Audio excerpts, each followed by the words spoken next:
Buen día, este es el curso de problemas y desafíos del Perú actual. Hoy voy a hablar sobre los cambios y las permanencias políticas, económicas y sociales en el Perú entre 1930 y 1990, y cómo estos procesos han influido en el país que somos hoy en día.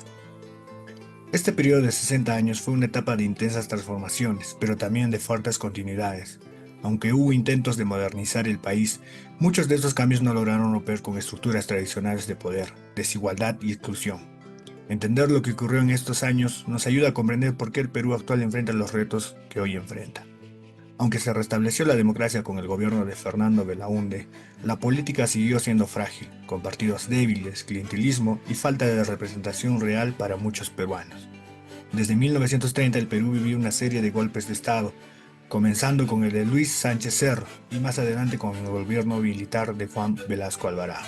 En el caso de Juan Velasco Alvarado, el golpe de Estado fue impulsado por el nacionalismo militar, el escándalo con la IPC, el descontento con el gobierno civil y la urgencia de hacer reformas sociales profundas. Velasco tomó el poder con la idea de transformar el Perú desde el Estado, sin esperar la revolución popular.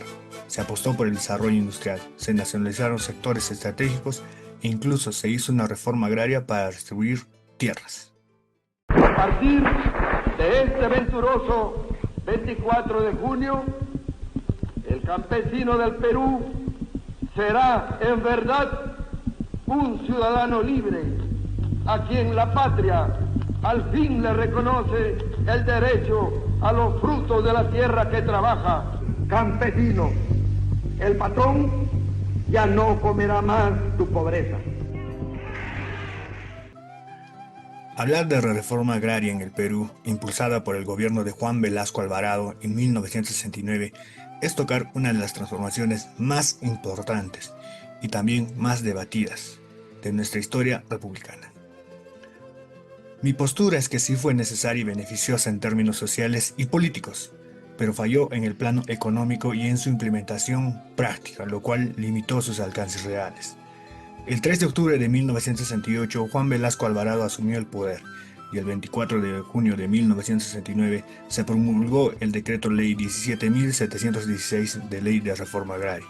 Entre junio de 1969 y junio de 1970 se expropiaron más de 9.000 millones de hectáreas de tierra, que representaron unos 15.826 lotes, con las cuales se beneficiaron unas 370.000 familias.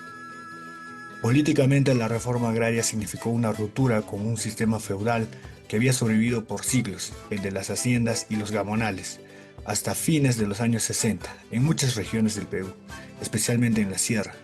Los grandes terratenientes concentraban tierras, poder político y hasta control sobre la vida de miles de campesinos. La reforma le puso fin a esa estructura desigual y antidemocrática. Con esta medida, el Estado reconoció por primera vez en la historia republicana que los campesinos y pueblos indígenas eran sujetos de derechos y no simples sirvientes del latifundio.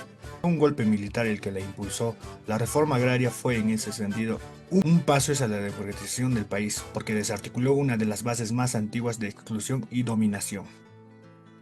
Socialmente la reforma tuvo un enorme valor simbólico. Por primera vez muchos campesinos accedieron a tierras que sus familias habían trabajado durante generaciones sin recibir nada a cambio. El mensaje fue claro, el campesino debía ser reconocido y valorado.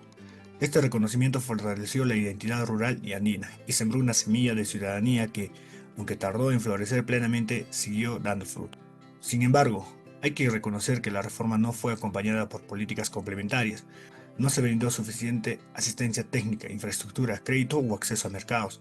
Muchos de los beneficiarios no estaban preparados para gestionar de forma eficiente las nuevas cooperativas y al poco tiempo muchas tierras terminaron en abandono o con baja productividad.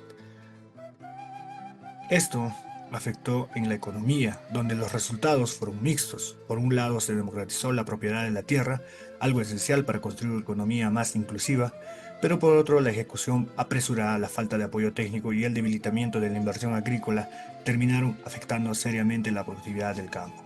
El agro nacional entró en crisis y el Estado no supo responder adecuadamente.